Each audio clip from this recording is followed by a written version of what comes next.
Hello, hi guys, welcome to the class. Well, this is Sana Khan, your math master teacher from Vedantu. So, how are you all? I hope that you guys are doing great.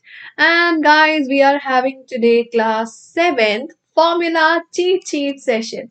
So, final exam की preparation जोरों शोरों से शुरू हो चुकी है बच्चों.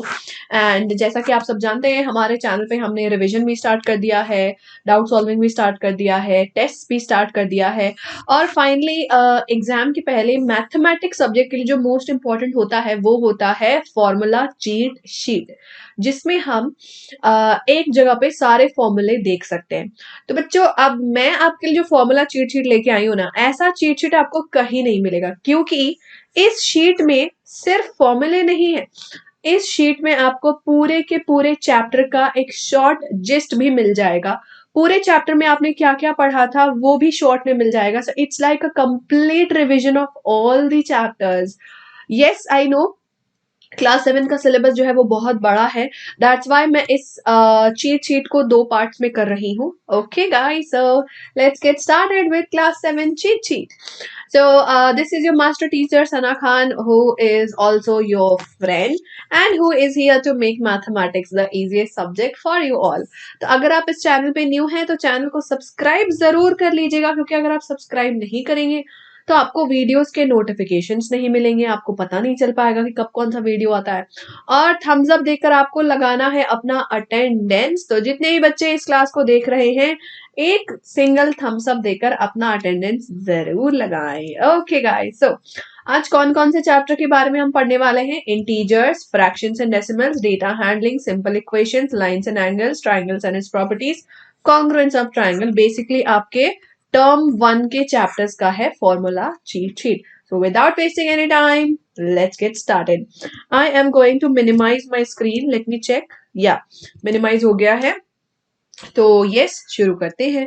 सबसे पहला चैप्टर है बच्चों इंटीजर्स, जिसमें हमने पढ़ा about integers, the numbers which have no decimal part or no fractional part, and from the set and they contain the set of negative natural numbers, positive natural numbers and zero.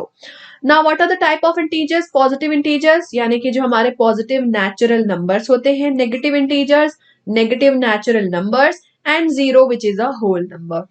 Now integers पे हमने class 7 में पढ़ा था about 4 different operations: addition, subtraction, multiplication and division. सबसे पहले आते हैं हम एडिशन एंड सब्ट्रैक्शन रूल्स में, जो बच्चों को काफी कंफ्यूजिंग लगता है. वेल, जब भी आपको एडिशन या फिर सब्ट्रैक्शन करना हो बच्चों, सिंपली आपको साइन पे ध्यान रखना है. एडिशन का क्वेश्चन सब्ट्रैक्शन का क्वेश्चन बन जाता है, सब्ट्रैक्शन एडिशन बन जाता है, कुछ भी हो सकता है depending on the sign. For example, अगर आपके पास ऐसा नंबर है जिसमें दोनों ही नंबर पॉजिटिव हैं और आप सब्ट्रैक्शन कर रहे हैं, तो आप सब्ट्रैक्शन ही करेंगे एंड 7 - 3 = 4 आपका आंसर आएगा. सपोज आपके पास ऐसा नंबर है जिसमें एक पॉजिटिव है दूसरा नेगेटिव है, लेकिन जो बड़ा नंबर है वो पॉजिटिव है, तो अगेन इसमें क्या होता है कि नेगेटिव ऑफ नेगेटिव बन जाता है पॉजिटिव, तो यहाँ पे एडिशन हो जाता है एंड फाइनल आंसर हमारा एड होके पॉजिटिव आता है. अगेन अगर आप negative of negative sign apply कर रहे हैं तो इट बिकम्स एडिशन, बट क्योंकि आपका सेकेंड नंबर बड़ा था, उसका साइन पॉजिटिव था, आंसर आपका पॉजिटिव आएगा. अगर दोनों पॉजिटिव हैं तो सब्ट्रैक्शन होगा and the answer will be negative if the bigger number is also negative. And the same goes on, if both the numbers are negative, we will do the subtraction and जिस बड़े number का जो sign होगा वो final answer में आएगा. Again in this case बड़े number का साइन अगर पॉजिटिव है तो आंसर पॉजिटिव होगा. In this case we are going to do addition because both the numbers have same sign, negative negative है ना, दोनों ही नंबर का सेम साइन है, तो हम ऐड करेंगे एंड आंसर -10 आएगा. In this question, minus plus becomes minus, so again we will add and the answer will be negative. Next आता है बच्चों multiplication and division rule. So integers में multiplication and division का same rule apply होता है. अगर answer positive है तो मल्टीप्लाई करो, आंसर भी पॉजिटिव आएगा. नेगेटिव इंटू नेगेटिव पॉजिटिव, यानी अगर आपका सेम साइन है तो आंसर पॉजिटिव आता है. अगर आपका डिफरेंट साइन है तो आंसर नेगेटिव आता है। सिंपल सी बात है और कुछ नहीं करना है। नेक्स्ट आता है बच्चों the 4 properties of integers which we have learn. Closure, commutative, associative, distributive and identity property. Closure property says that कि समझ लो एक क्लोज्ड रूम है, इस क्लोज्ड रूम के अंदर सिर्फ इंटीजर्स हैं, तो अगर मैंने 2 इंटीजर्स लिए उनको ऐड किया तो आंसर भी इंटीजर आएगा। 2 इंटीजर्स लिए उनको सब्ट्रैक्ट किया, आंसर इंटीजर आना चाहिए। मल्टीप्लाई किया तो आंसर इंटीजर आना चाहिए, डिवाइड किया तो आंसर इंटीजर आना चाहिए। लेकिन डिवीजन में ऐसा नहीं होता है। For example 2 divided by 3 integer नहीं होता है, फ्रैक्शन होता है, और फ्रैक्शन इंटीजर नहीं होता है, राइट। कॉम्यूटेटिव लॉ यानी order of operation does not matter, A plus B करो या बी प्लस ए करो, आंसर सेम आना चाहिए, पर ऐसा सब्ट्रैक्शन और डिवीजन में नहीं होता है। Associative law again says that कि अगर मैं order of addition, order of operation change करूं 3 इंटीजर्स का तो आंसर सेम आना चाहिए। वंस अगेन ऐसा सब्ट्रैक्शन और डिवीजन में नहीं होता है। Distributive property is only applicable for distributing multiplication over addition and multiplication over subtraction. And identity property says that कि अगर आप किसी भी अगर आप किसी भी नंबर की आइडेंटिटी को रिटेन करना चाहते हैं तो आपको 0 से ही ऐड करना पड़ेगा, और जब आप मल्टीप्लाई कर रहे हैं तो आपको 1 से ही मल्टीप्लाई करना पड़ेगा, तभी सेम आंसर आएगा। तो एडिटिव आइडेंटिटी होता है 0 और मल्टीप्लिकेटिव आइडेंटिटी होता है 1, राइट। नेक्स्ट आता है बच्चों second chapter, fractions and decimals. Fractions are the numbers which can be written in the form of p by q, where q is not equal to 0 and p and q are whole numbers, right? अब fractions जो है वो basically part of a whole quantity को denote करते हैं। Fractions 3 different type के होते हैं, proper fraction, improper fraction and mixed fraction. Proper यानी numerator less than denominator, improper यानी न्यूमरेटर ग्रेटर देन डिनोमिनेटर, और मिक्स्ड फ्रैक्शन यानी जिसमें होल प्लस फ्रैक्शनल पार्ट एक साथ रिप्रेजेंट किया जाता है।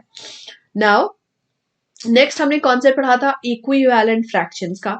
इक्विवेलेंट फ्रैक्शंस वो फ्रैक्शंस होते हैं जो दिखने में अलग होते हैं बट वैल्यू सेम होती है, मतलब वो एक ही फ्रैक्शन को डिनोट कर रहे होते हैं बेसिकली, जैसे कि 1/2, 2/4, 3/6, ये सारे फ्रैक्शन बेसिकली हाफ को ही डिनोट कर रहे होते हैं, ठीक है। अब इक्विवेलेंट फ्रैक्शन कैसे ऑब्टेन करते हैं?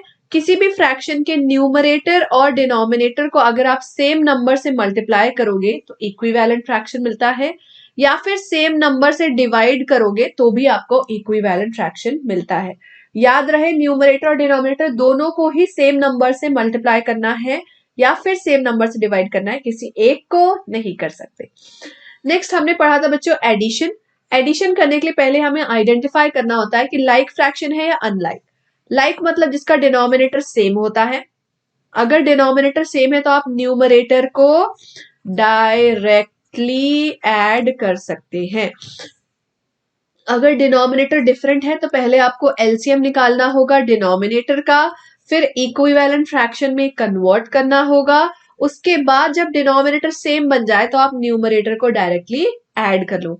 और same to same procedure follow होता है सब्ट्रैक्शन में। अगर लाइक फ्रैक्शन है तो डायरेक्टली सब्ट्रैक्ट द न्यूमरेटर्स, अगर अनलाइक है तो पहले एलसीएम, फिर इक्विवेलेंट फ्रैक्शन, फिर सब्ट्रैक्टिंग द न्यूमरेटर्स डायरेक्टली।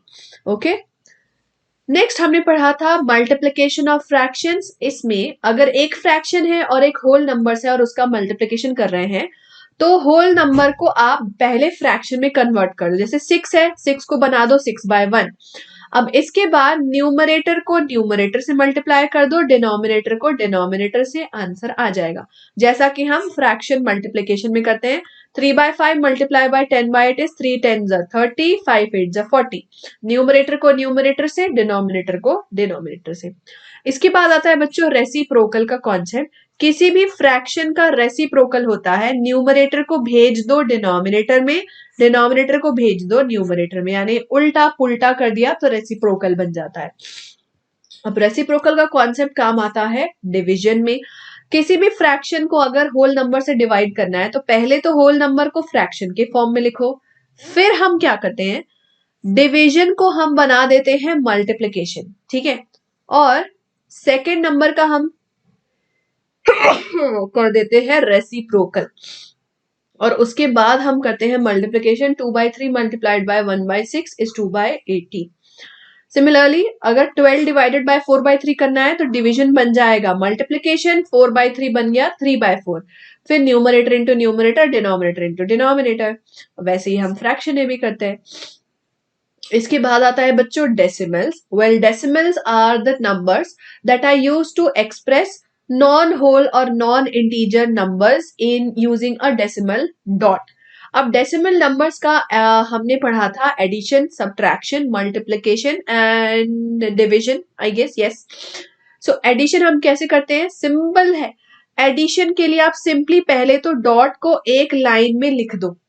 अब जैसे आप नॉर्मल होल नंबर्स या फिर इंटीजर्स को ऐड करते हो वैसे ही आपको ऐड करना है। 4 + 3 7, 6 + 1 7, 3 + 1 4 हो गया।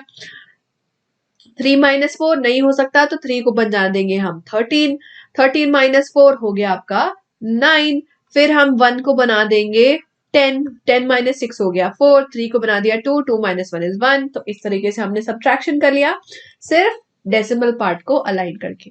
इसके बाद हमने पढ़ा था बच्चों कि 1 सेकेंड,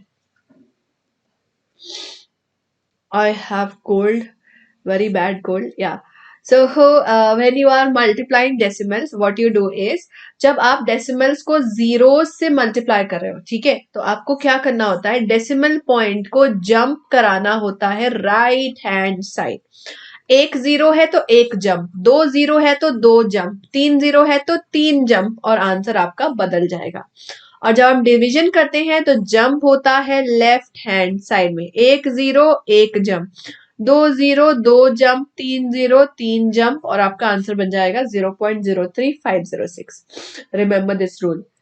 नेक्स्ट आता है बच्चों थर्ड चैप्टर डेटा हैंडलिंग, जिसमें हमने पढ़ा था basically how to represent data in the form of bar graphs, histograms, and yeah, that's it, I guess, double bar graph, बस इस और probability के बारे में पढ़ा था। अब डेटा क्या होता है? डेटा होता है collection of numbers, facts and figures। Collect कैसे करते हैं अब डेटा को? डायरेक्टली ऑब्जर्व करके, एक्सपेरिमेंट्स करके, या फिर सर्वेज करके। रॉ डेटा क्या होता है? वो डेटा जिसको ऑर्गेनाइज नहीं किया गया है, जिसको ग्रुप नहीं किया गया है। ऑर्गेनाइज डेटा क्या होता है? जिसको हमने ग्रुप कर दिया है या तो हमने ऑर्गेनाइज कर दिया है असेंडिंग डिसेंडिंग ऑर्डर में। हाँ, एक इंपॉर्टेंट चीज जो हमने इस चैप्टर में पढ़ी थी, mean, range, mode and median. ध्यान से सुनना, सबसे कंफ्यूजिंग टॉपिक बच्चों को यही लगता है। मीन क्या होता है बच्चों? जितने भी ऑब्जर्वेशंस आपको दिए हैं उन सारे ऑब्जर्वेशंस को ऐड कर दो और डिवाइड कर दो by number of observation, sum of all observation divided by number of observation. Range होता है सारे ऑब्जर्वेशन में जो सबसे बड़ी वैल्यू है माइनस सबसे छोटी value, highest minus lowest value. Mode होता है वो ऑब्जर्वेशन जो पूरे डेटा में सबसे ज्यादा रिपीट कर रहा है, the observation that occurs most often. And median होता है मिडिल वैल्यू। अब मिडिल वैल्यू कैसे फाइंड आउट करते हैं? देखो, इसके लिए फॉर्मूला है, लेकिन फॉर्मूला ना हमेशा बच्चों को कंफ्यूज करता है, तो मैं तो फॉर्मूला प्रेफर ही नहीं करती हूँ। फिर भी आपको फॉर्मूला बता दे रही हूँ। अगर नंबर ऑफ ऑब्जर्वेशन ऑड है तो n+1/2th ऑब्जर्वेशन, अगर नंबर ऑफ ऑब्जर्वेशन इवन है तो n/2th + n/2 + 1th observation divide by 2। समझ में कुछ नहीं आया होगा? एग्जाम्पल से समझ लो, सबसे आसान होता है एग्जाम्पल। अब ये कह रहा है अगर नंबर ऑफ ऑब्जर्वेशन ऑड है, मतलब हाँ, एक चीज आपको याद होगी, मीडियन हमेशा ऑर्गेनाइज डेटा का होता है, मतलब असेंडिंग ऑर्डर वाले डेटा का होता है ना। मान लो आपका डेटा है 2 3 4 5 6 एंड 7 8, ठीक है, ऑड नंबर ऑफ डेटा है, ठीक है। तो मिडिल ऑब्जर्वेशन कैसे होगा? पहला नंबर आगे से, पहला नंबर पीछे से कैंसिल, फिर दूसरा नंबर कैंसिल, तीसरा नंबर कैंसिल, तो इक्वल नंबर कैंसिल करते जाओ तो बीच में आपको एक मिडिल नंबर मिल जाएगा। ये हो गया आपका मीडियन, कुछ करना ही नहीं है, 5 इज योर मीडियन। अब सेम डेटा अगर इवन नंबर ऑफ डेटा है 2 3 4 5 6 7 8 9, तब क्या करेंगे? 2 9 कैंसिल, 3 8 कैंसिल, 4 7 कैंसिल, अब बीच में बच गए 2 नंबर्स, तो अब क्या करेंगे? दोनों में से मिडिल कौन है? तो इसका मिडिल होता है 5 +6 डिवाइड बाय 2। अगर आपके मिडिल में दो नंबर्स आ रहे हैं, और ऐसा तब होगा जब इवन नंबर ऑफ डेटा है, तो दोनों को ऐड करके डिवाइड बाय 2 कर दो। 5 + 6 डिवाइडेड बाय 2, 11/2 हो गया आपका मीडियन। बस 11/2 आपका मीडियन है, और कुछ करना ही नहीं है ना? सिंपल तरीका। चलो, इसके बाद आता है बच्चों bar graph and double bar graph, जो हमने इस चैप्टर में पढ़ा था। बार ग्राफ का कॉन्सेप्ट होता है कि हम इक्वल विड्थ के रेक्टेंगल ड्रॉ करते हैं इक्वल गैप के साथ, जिसमें रेक्टेंगल की जो हाइट है वो बताती है डेटा वैल्यू। और डबल बार ग्राफ हम तब ड्रॉ करते हैं जब हमें सेम टाइप ऑफ डेटा दो अलग चीजों के लिए डिनोट करना होता है, लेकिन सेम बेसिस पे और सेम ऑब्जर्वेशन पे। तो फिर दो अलग ग्राफ क्यों बनाए, एक ही साथ बना देंगे, तो बन गया डबल बार ग्राफ। देन हमने नेक्स्ट कॉन्सेप्ट पढ़ा था बच्चों about the concept of probability. Probability क्या होती है? चांस को मैथमेटिकली डिनोट करना। चांस क्या होता है? Chance is basically possibility of happening of something. किसी चीज की होने की संभावना कितनी है, 2%, 3%, कितना है उसकी होने की संभावना, वो होती है प्रोबेबिलिटी, जो हम मैथमेटिक्स में कैलकुलेट करते हैं। प्रोबेबिलिटी का फॉर्मूला होता है number of favourable outcomes upon total number of outcome. अब फेवरेबल आउटकम मतलब, मान लो आपने डाइस रोल किया, तो अगर आपने एक बार डाइस रोल किया तो 6 आने के चांसेस क्या है? लूडो में 6 आना चाहिए तभी आप स्टार्ट कर सकते हो ना, तो 6 आने के चांसेस क्या है? अब सारे डाइस में होते हैं 1 2 3 4 5 6, तो 6 तो एक ही बार आता है ना, और किसी फेस पे तो 6 है नहीं, तो फेवरेबल आउटकम हुआ एक। और टोटल कितने आउटकम आ सकते हैं? 6 के अलावा, मतलब 6 के साथ साथ और कितने आउटकम आ सकते हैं? टोटल 6 आउटकम, या तो 1 आएगा, या तो 2 आएगा, या तो 3 आएगा, तो 1/6 हो गई उसकी प्रोबेबिलिटी। सिंपल। नेक्स्ट आता है चैप्टर 4 सिंपल इक्वेशन का। सिंपल इक्वेशन में हमने पढ़ा था कि जो एल्जेब्राइक एक्सप्रेशंस होते हैं उसमें अगर हम इक्वल टू साइन लगा दें तो वो इक्वेशन बन जाते हैं। इक्वेशन में होते हैं वेरिएबल्स जिसका वैल्यू हमें फाइंड आउट करना होता है, कॉन्स्टेंट्स जो होते हैं नंबर्स, रियल नंबर्स। अब एल्जेब्राइक एक्सप्रेशन क्या होता है? एक्सप्रेशन वो होता है जिसमें हमने वेरिएबल और कांस्टेंट को कंबाइन कर दिया है एडिशन, सब्ट्रैक्शन, मल्टीप्लिकेशन और डिवीजन का यूज करके। एल्जेब्राइक इक्वेशंस, एल्जेब्राइक एक्सप्रेशन में जब हम इक्वल टू का साइन लगा देते हैं तो बन जाता है एल्जेब्राइक इक्वेशन। अब एल्जेब्राइक इक्वेशंस का हम सोल्यूशन फाइंड आउट करते हैं, जो होता है बेसिकली वेरिएबल का वैल्यू। इसके दो तरीके होते हैं, बैलेंसिंग मेथड और ट्रांसपोजिंग।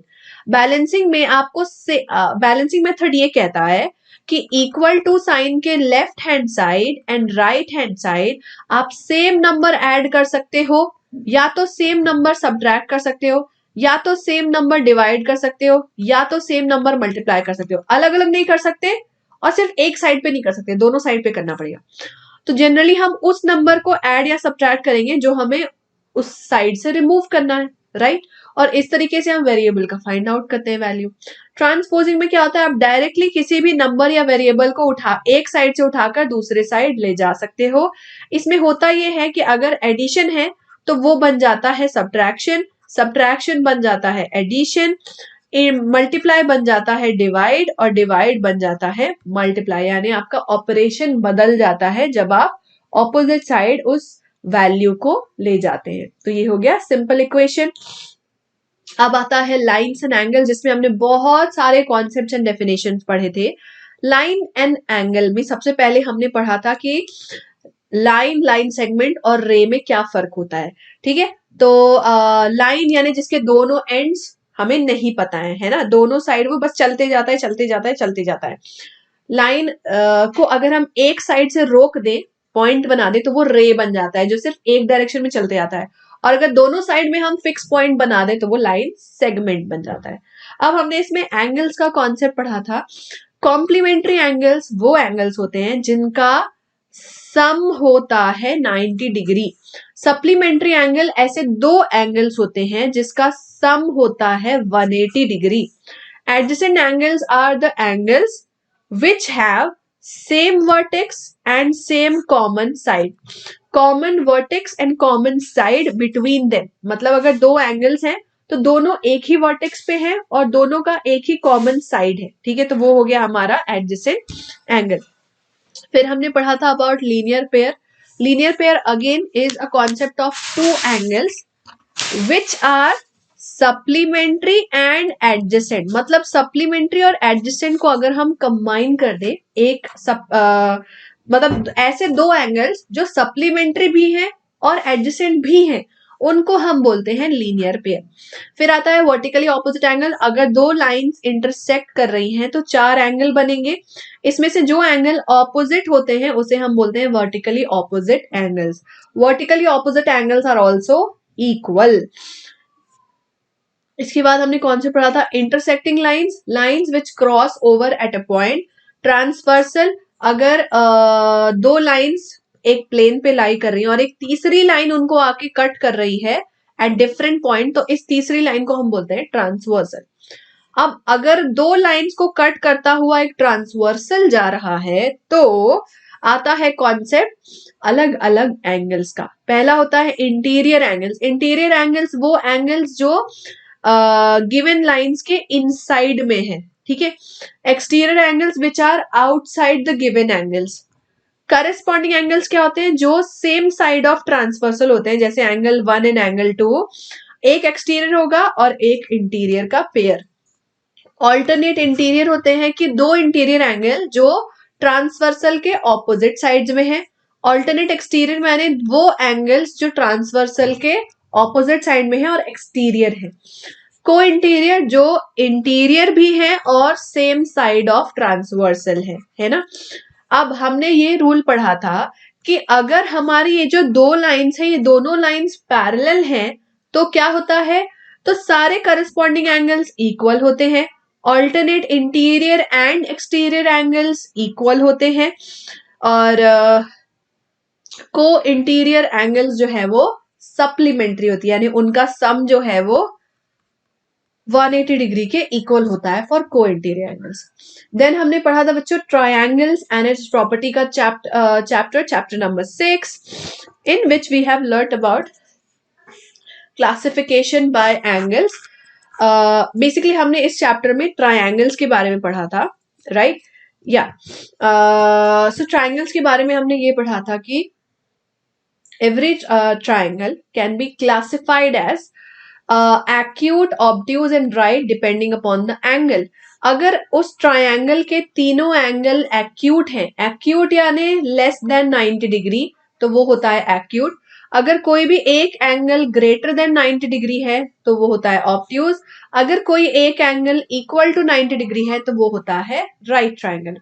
फिर आता है classification bye sides.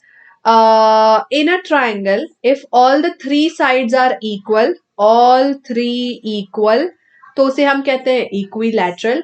If two sides are equal, तो उसे हम कहते हैं isosceles. If no sides are equal, then उसे हम कहते हैं scalene.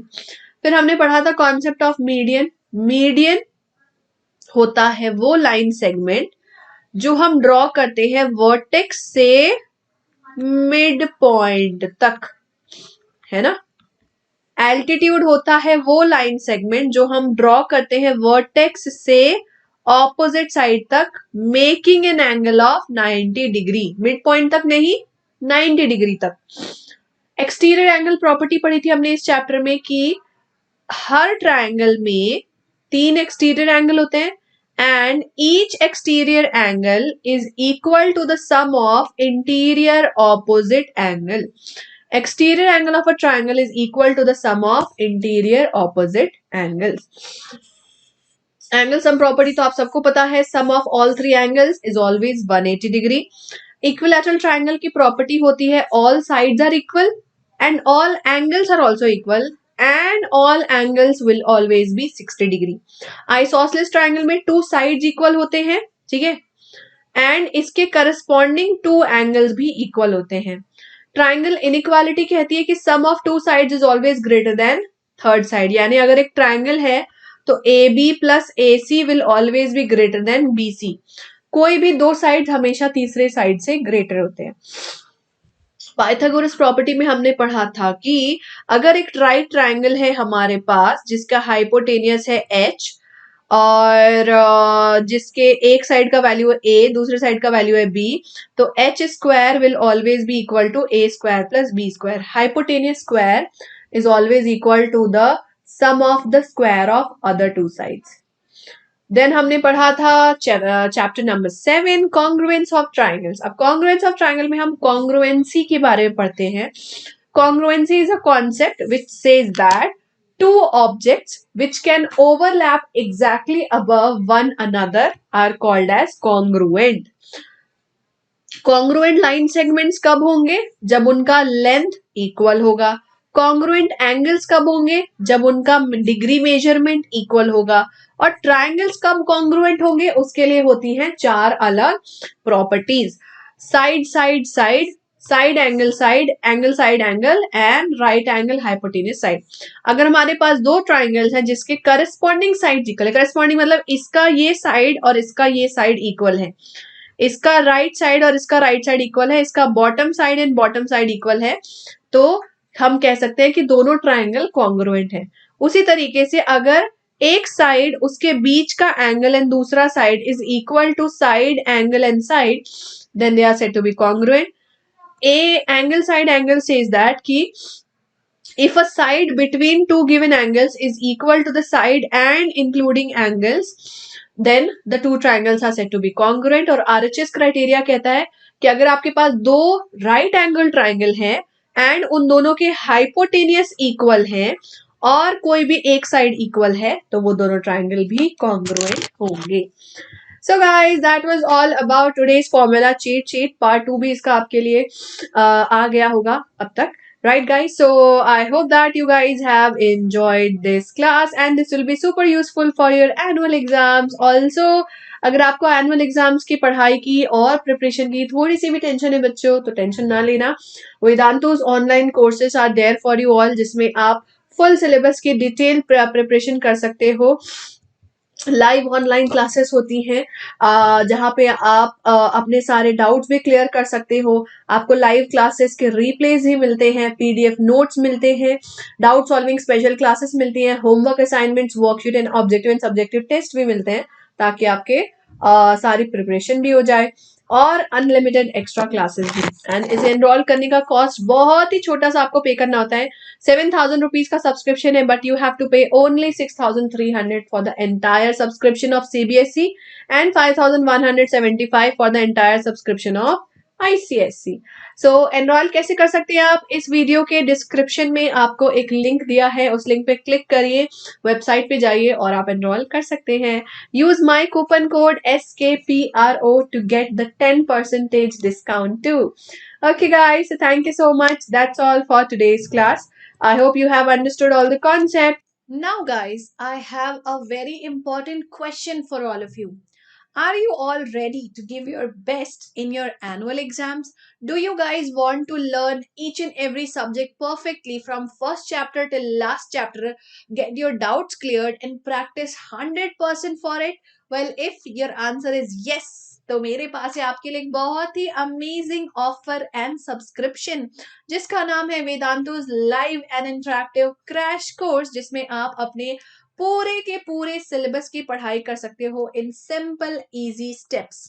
So if you want to learn your entire syllabus, you can learn it with math, science, assistant, English, complete revision classes, full syllabus की first chapter से लेकर last chapter तक, जिसमें आपको डिटेल रिविजन कराया जाएगा हर एक कॉन्सेप्ट का.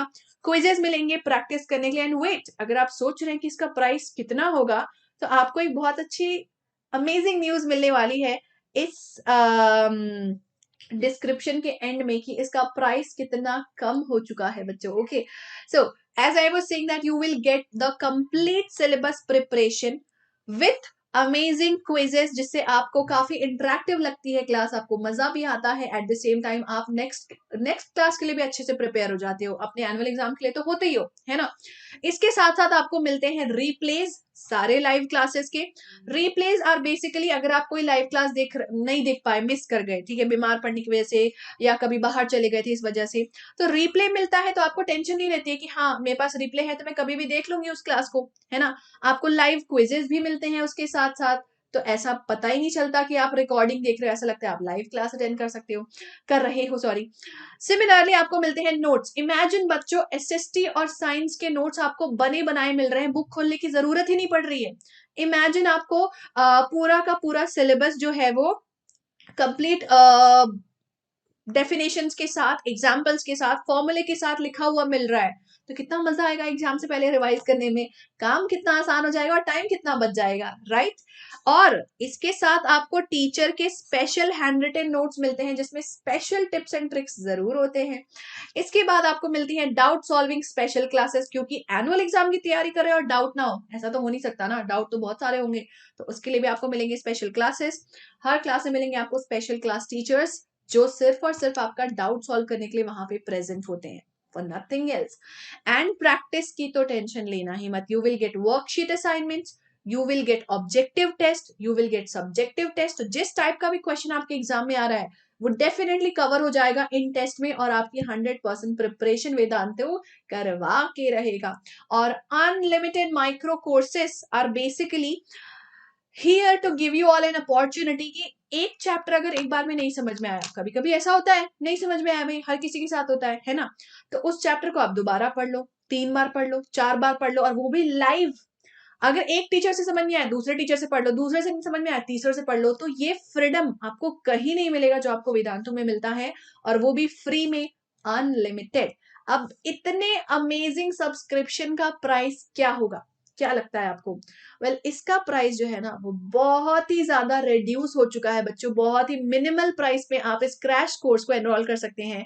CBSE board and ICSE board के लिए क्लास 6, 7, 8 के बच्चे ऑन सिंपल इजी स्टेप्स। आप ये जो मेरा वीडियो देख रहे हैं, इस वीडियो के डिस्क्रिप्शन में आपको एक लिंक दिया होगा वेदांतु प्रो का, ठीक है। उस लिंक पे आप जैसे ही क्लिक करते हो वेबसाइट खुलती है, और वहां पे आपको मेरा कूपन कोड एंटर करना होता है SKPRO। इस कूपन कोड को एंटर करते ही आपको 10% का डिस्काउंट तो मिलता ही है, और फिर आप कोर्स को एनरोल कर सकते हो सीबीएसई के, do you know at what price? Highly reduce price बच्चों, सिर्फ और सिर्फ 1600 में आप एनरोल कर सकते हो। ओ वेट, नो, 1600 भी नहीं, आप SKPRO भी तो अप्लाई करोगे। तो जैसे ही आप SKPRO कूपन कोड अप्लाई करते हो तो केवल आपको पे करना होगा 1440 रुपीज, 1440। फुल सिलेबस का रिविजन। क्या मैं सच बोल रही हूँ? हाँ भाई, मैं सच बोल रही हूँ। और आपको सिर्फ 1440 में ये पूरा सब्सक्रिप्शन मिल रहा है। मैं पढ़ाती हूँ 6U की बैच को, 7th और 8th की बैच अभी तो स्टार्ट नहीं हुई है बट होने वाली है। और बाकी टीचर्स तो हैं ही, आपके सारे favourite teachers, Haripriya ma'am, Nobita ma'am, Mohan sir, Pritesh sir, Priya ma'am, सारे फेवरेट टीचर्स हैं। और अगर आप प्रो क्लासिक ले लेते हो तो और बल्ले बल्ले हो जाएगी आपकी। प्रो क्लासिक आपको मिल रहा है सिर्फ और सिर्फ 1800 में, जिसमें आपको डाउट सॉल्विंग मोबाइल ऐप भी मिलता है। तो फायदा ही फायदा बच्चों, राइट। तो जल्दी से एनरोल करो अभी के अभी, क्या पता कल प्राइसेस बढ़ जाए। बढ़ तो सकता है, पहली बता रही हूँ, मैं वार्न कर रही हूँ, ठीक है। तो जल्दी से जाओ इस वीडियो के डिस्क्रिप्शन में, एनरोल करो, और मिलते हैं हम डायरेक्टली क्लास में, okay. And yes, don't forget to use the coupon code. क्या ये कूपन कोड सिर्फ 6, 7, 8 के बच्चे यूज कर सकते हैं? नहीं, 9, 10, 11, 12 के बच्चे भी यूज कर सकते हैं, उनको भी 10% का डिस्काउंट मिलेगा, पक्का promise. Okay, so thank you so much everybody.